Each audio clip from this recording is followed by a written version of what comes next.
Please welcome retired U.S. Navy Vice Admiral John Byrd, member of JINSA's Board of Advisors and Senior Vice President of Military Affairs at USAA.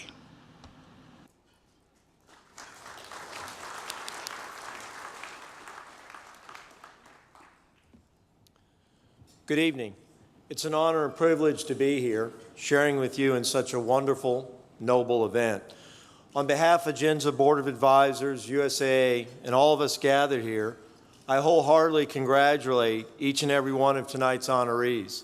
We cannot begin to thank you enough for your service to and sacrifice for our nation. I've had the great opportunity and pleasure to be involved with JINSA since 2014, starting with my participation in the Generals and Admirals program to Israel and Jordan. As you saw in the video, it was wonderful. This very unique, world-class experience afforded me the opportunity to participate in a delegation of retired flag and general officers, many of who are here tonight, to the region to learn firsthand the challenges that Israel faces. The access to the most senior of leadership in Israel and Jordan that JINSA afforded, including Prime Minister Netanyahu and the Crown Prince of Jordan, was certainly eye-opening and an incredible experience. In my 35 years in the Navy, while I spent most of my career in the Pacific, including commanding the 7th Fleet, I was aware of the importance of U.S.-Israeli relationship.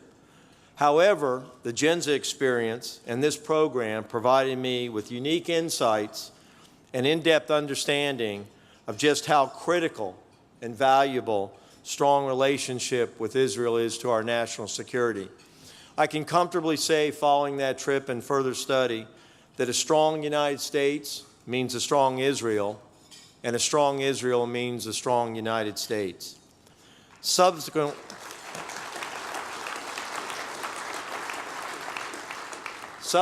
I was honored to join JINSA's Jamunder Center Iran Strategy Council when the Iran deal was announced last year, and had a chance to add my voice to that of many others warning against the dangers it could create. Through congressional testimony before the House Foreign Affairs Committee, the publishing of op-eds in media outlets such as CNN and Politico, and the release of 2 reports, JINSA has been leading voice against this potentially disastrous agreement. And friends, even though the Iran deal was implemented, we are continuing to work to educate the new administration and the Congress on ways to mitigate the new and growing threats the U.S. and our allies face from Iran and its proxies. This important policy work, which has influenced our military leaders and has been cited by leading policymakers, including Vice President Dick Cheney and Senate Majority Leader Mitch McConnell, is only one reason that I value the contribution of JINSA and my participation. The other reason, and one close to my heart and certainly yours, is the tremendous appreciation this organization has for service members and their families, which is something I've seen from this organization time and time again. Earlier this year, as an example, I was able to support a visit for JINSA leaders to Naval Submarine Base Kings Bay.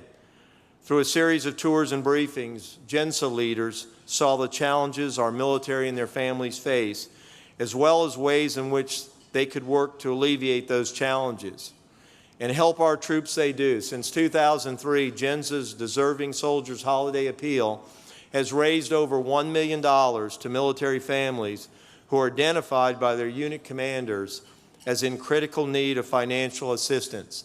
And 100%, every dollar of the money raised is given to our troops and their families so that they can more fully participate in the holiday season with each other.